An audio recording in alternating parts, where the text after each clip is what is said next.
I tell Barron that drugs will mess up your head, mess up your body, and nothing positive comes of it. Melania Trump reveals advice to son, 12, to ex-Fox News star Eric Bolling, whose son died of an overdose.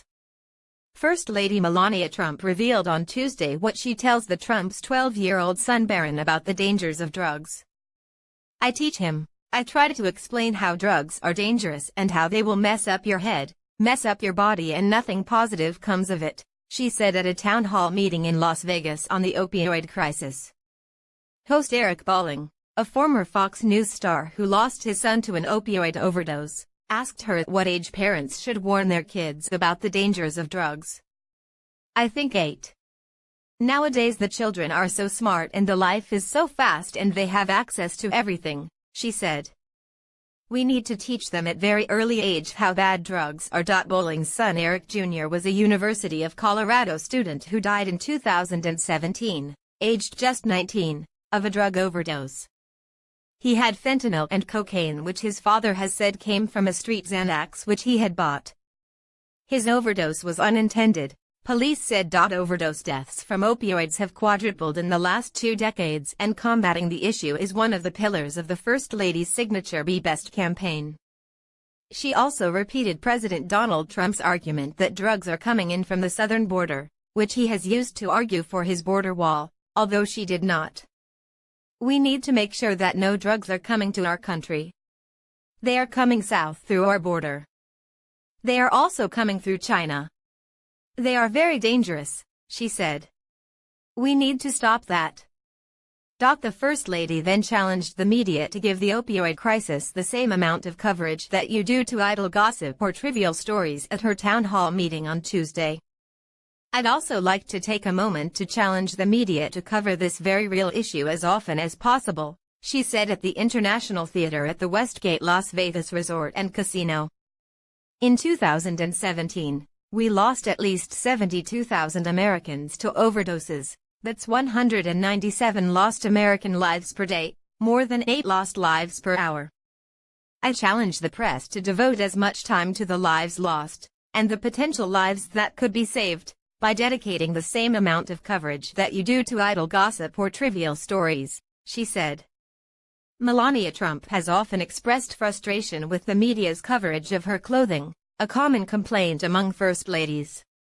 I wish the media would talk about more and educate more, especially the children, she said. They do it, but I think not enough. Just for example, we are here talking about it, and I think it should be on every media, on the front page of every newspaper. I think that every person would follow, she added. The First Lady used the end of the town hall to pivot from lecturing on why the media should cover less gossip to spilling on her own work on the White House's interior decoration, disclosing that she has just renovated the bowling alley and it looks beautiful, and that she was trying to bowl more as a consequence. It is unclear which alley she was referring to. The White House itself has a single-lane bowling alley under the north portico, and the wider White House compound has a 2-lane bowling alley in the basement of the Eisenhower Executive Office Building, EEOB. The north portico lane was installed by Richard Nixon, while the EEOBs were transferred from the West Wing in 1955, having been first installed in what is now the Situation Room in 1947 for Harry Truman. She also told Bolling in a question-and-answer session that her family's favorite meal was maybe spaghetti. The First Lady wore a $940 Max Mara coat and Dior belt for the event. Leaving the stage, she was escorted out by Alexandra Ruffin, 37, a former Miss Ukraine whose husband Phil, 83, owns the Treasure Island Resort in Las Vegas. Ruffin co-owns the Trump Las Vegas Hotel with the president. The town hall in Las Vegas is the last stop for the First Lady in her first overnight domestic tour promoting her signature initiative. The International Theater at Westgate Las Vegas appeared to be about half full. President Donald Trump promoted the town hall with a tweet, "Our great First Lady, at FLOTUS, will be doing a live show today at 1 p.m. Pacific time with the terrific Eric Bolling at Westgate Vegas Resort. She's on her #BBS tour, helping address the #opioid crisis. Free admission for the first 1,500 people," he wrote. Tuesday's town hall marked the first time during the 2-day, 3-state tour where the focus will be her. She gave remarks and answered questions at town hall, unlike her previous stops where she met with students and tech officials and they did most of the talking. Conservative political commentator Eric Bolling hosted Tuesday's town hall. Bolling and Adrienne Bolling lost their son, 19-year-old Eric Chase Bolling, to an accidental opioid overdose in 2017. Westgate Resorts founder, President and CEO, David Siegel, and his wife Jackie Siegel joined the town hall meeting later to discuss their daughter Victoria Ricky Siegel, who died in 2015 from a drug overdose when she was 18. The couple spoke about their new book on her life, Victoria's Voice, Our Daughter's Dying Wish to Share Her Diary and Save Lives. The Siegel family gained national attention when they were featured in the 2012 documentary Queen of Versailles. Newton and the Siegels arrived to the town hall early to check out the venue. They took their seats in the front row. The Reverend Jerry Falwell Jr., the administrator of Liberty University, also attended. As did an Elvis impersonator. The First Lady's town hall, part of her signature Be Best initiative, was held on a stage full of local music history, the International Theater at Westgate, Las Vegas. Legendary entertainer Wayne Newton, the longtime Las Vegas star, headlined the theater from 1987 to 1993, and joined the First Lady's town hall meeting. Elvis Presley performed a total of 636 shows at the hotel from 1969 to 1976, with every show sold out. Since 2018, the theater has hosted Barry Manilow's residency show, The Hits Come Home. The Westgate Las Vegas was previously known as the Las Vegas Hilton, until Westgate Resorts purchased it in 2014. It was the largest in the world during the 1980s, and its 1,700-seat theater was opened with a performance by Barbra Streisand in 1969.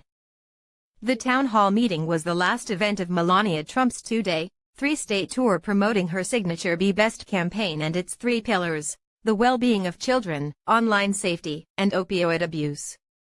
The venues combined her campaign issues with visits to organizations that have partnered with her Be Best campaign. Bolling has courted the White House on the opioid issue, which he has become a national voice on in the wake of his son's death. The First Lady met with Microsoft executives at its Innovation and Policy Center in Washington, D.C. in July. Her first stop focused on children, who she designed the Be Best campaign to benefit.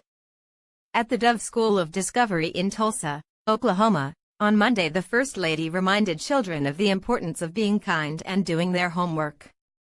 She visited with school kids who were learning about teamwork and overcoming obstacles in addition to the typical school lessons of math, science, reading, and writing.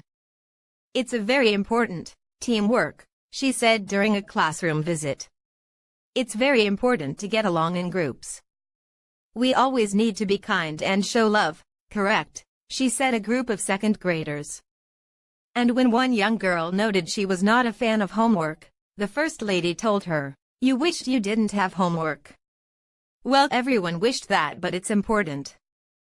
She reminded the kids homework helped them get smarter. Her second stop of the day was with the tech giant Microsoft, at its main campus in Redmond, Washington, where she learned about online safety and parental controls.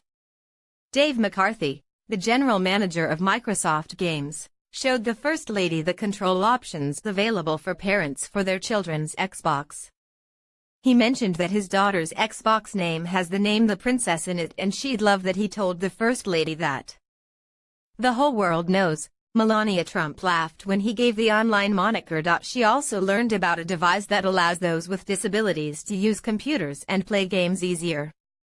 "Children can play, everyone can play together," the First Lady said. Her Monday and Tuesday trip marked the first overnight domestic trip for Melania Trump, where the focus was on her Be Best campaign and not an event with her husband. Melania Trump has promoted her Be Best campaign in the Washington, D.C. area and on day trips, including an October trip to a children's hospital in Philadelphia. She has also made day trips to the U.S.-Mexico border to visit migrant children separated from their parents under her husband's immigration policy. She also made a 4-day trip to Africa last year, her first solo overnight trip as First Lady. The Sinclair Broadcast Group announced Tuesday's Las Vegas town hall will stream on all its website's broadcast group stations. This is the First Lady's second town hall with balling on the opioid crisis.